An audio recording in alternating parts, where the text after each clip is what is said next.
Hello everyone and welcome to my channel. In this video we'll talk about how did I prepare for my exams, particularly the subject English. English की बात करेंगे हम लोग इसमें. पहले मैं आपको बेसिकली बता देती हूँ कि इंग्लिश वॉज द सब्जेक्ट जिसमें मैं थोड़ी ज़्यादा कॉन्फिडेंट रहती थी अपने एग्ज़ाम्स में, क्योंकि मैं इंग्लिश को एग्ज़ाम के मतलब 3-4 मिनट पहले मिनिमम ऐसा ख़त्म कर लेती थी पेपर ऑन एन एवरेज. मतलब ऑफ कोर्स ऐसे भी एग्ज़ाम्स हुए हैं जिसमें कट टू कट एंड तक चला गया time, but I used to complete it 2 or 3 minutes before.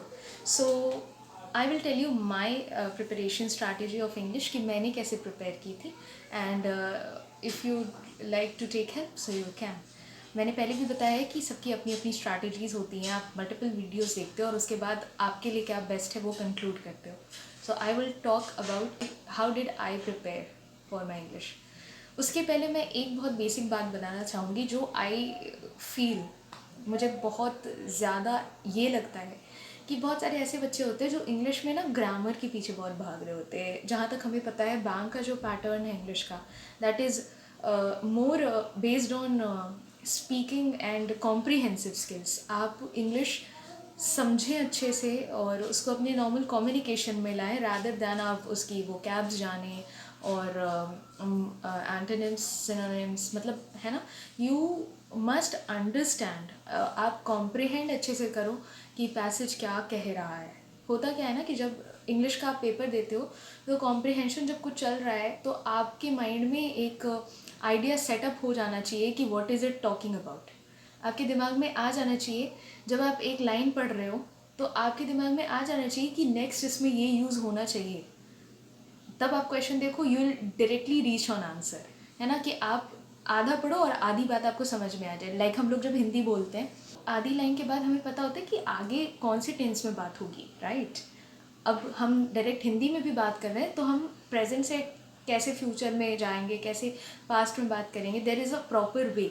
आप रैंडमली कहीं से भी वर्ड्स को नहीं जोड़ पाते हैं, ठीक है. तो how do we know this? We know this by our communication skills. हमें हिंदी बोलनी आती है, हिंदी समझनी आती है, तो हमें पता है कि हिंदी की आधी इतनी लाइन के बाद ऐसे बात किया जाएगा, है ना. रैंडमली कहीं से कुछ भी नहीं बोला जाएगा. तो इंग्लिश के साथ भी आई फील दैट ये चीज़ें होनी चाहिए कि आपको पता हो कि आगे क्या क्या कहा जा सकता है ना.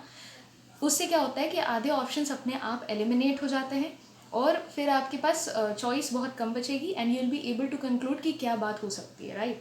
सो इंग्लिश में do not, according to me, मैंने जो समझा है, बहुत ज़्यादा ग्रामर और वो कैब्स और रटने वाली चीज़ों पे नहीं जाना चाहिए. इंग्लिश में समझने वाली चीज़ों पे जाना चाहिए. So this was my point of view on this. Coming on to my preparation strategy. So how did I prepare for English? English के लिए मैंने जो बहुत रिलीजियसली फॉलो किया that was the Hindu newspaper. मतलब देखो, दो चीज़ें होती हैं ना न्यूज़पेपर से. एक तो आपको आइडिया भी लग रहा होता है करंट अफेयर्स का, इश्यूज़ का, ठीक है. और दूसरा कि आप पढ़ भी रहे होते हो, इंग्लिश है ही वो. सो कॉम्प्रीहेंसिव स्किल आपकी कॉन्स्टेंटली वो चल रही होती है. तो द हिंदू में ऑन अ डेली बेसिस पढ़ती थी. हाँ, मतलब कुछ गैप्स हो जाते हैं. मतलब मैं कोशिश करती थी कि मैं हिंदू डेली पढूँ.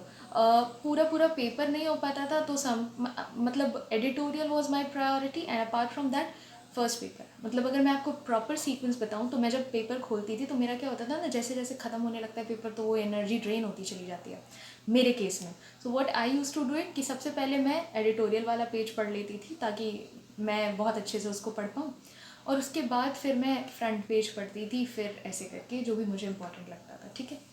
तो I use to read the Hindu. अब ऐसा है कि हिंदू क्या अच्छे से समझ में आ जाता है. लुक, आपको 100% तरीके से अगर फर्स्ट रीडिंग में नहीं समझ आ रही है, it's absolutely fine. It's absolutely fine. आप उसको 2 बार पढ़ो, 3 बार पढ़ो. आप जितनी बार पढ़ोगे आई एम श्योर आप पहले से बेटर समझोगे. सो इट्स नॉट कि आपको पेपर खोला नहीं समझ में आ रहा है, अरे go through it. You have to read it first. Word से तो जान पहचान बना लो, उसके बाद एक सेंटेंस से जान पहचान बनाओ. Like you should not completely skip something कि स्पेशली न्यूज़पेपर की नहीं समझ में आ रहा है. आप पढ़ोगे तो एक पॉइंट के बाद आपको कुछ कुछ चीज़ें तो समझ आएंगी. एंड इट्स नॉट नेसेसरी कि आपको 100% बातें समझ में आए. 100% नहीं समझ में आती because there are certain topics involve in it, है ना. कभी कभी ज़रूरी नहीं आपको इंग्लिश आती है तो आपको फिनेंस में क्या आर्टिकल दिया है वो भी समझ आ जाए, या किसी और चीज़ पे डिजिटल एरा पे कुछ दे रखा है, आर्टिफिशियल एआई पे कुछ दे रखा है, आपको सब नहीं समझ में आएगा, it's absolutely fine, but you must go through it.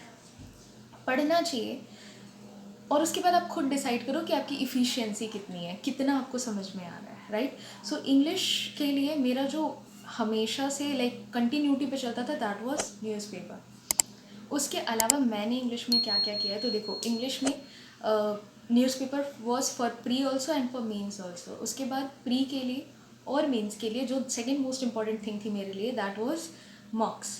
Pre के लिए भी मॉक दिया, उसका एनालिसिस किया, उसमें नए वर्ड्स आए, नए क्वेश्चंस आए, उसको समझा। मेंस में भी अगेन मॉक दिया, उसको एनालाइज किया, नए क्वेश्चंस, नए वर्ड्स, सब कुछ समझा। This was my second priority. क्या होता है कि जो मेंस के मॉक होते हैं उसमें कॉम्प्रिहेंशन थोड़ा बड़ा होता है। Para jumble was something which was not my cup of tea, मेरा हमेशा उसमें नेगेटिव चला जाता था। But one thing I would here tell you, मैं कभी इंग्लिश में नेगेटिव से नहीं डरती थी।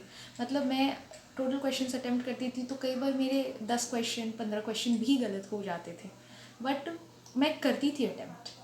सो ये मेरे लिए वर्क करता था, तो मैं ये करती थी। तो दूसरी जो इंग्लिश के लिए मेरी थी चॉइस, मेरी जो प्रायोरिटी थी that was mock.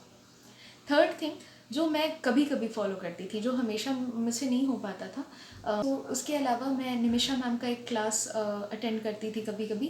On academy पे फ्री क्लास भी वो आता था और पेड लेक्चर्स भी वो लेती थी। So I use to attend that free classes, जिसमें वो एक कंप्लीट मॉक कराती थी इंग्लिश का। तो जब वो कराती थी तो वो आपको टाइम भी देती थी खुद से सॉल्व करने को, और फिर आपको सोल्यूशन भी बताती थी और एनालाइज करने का भी तरीका बताती थी। तो वो भी लाइक उसमें भी बहुत सारी ऐसी नई चीज़ हैं जो आप जान सकोगे।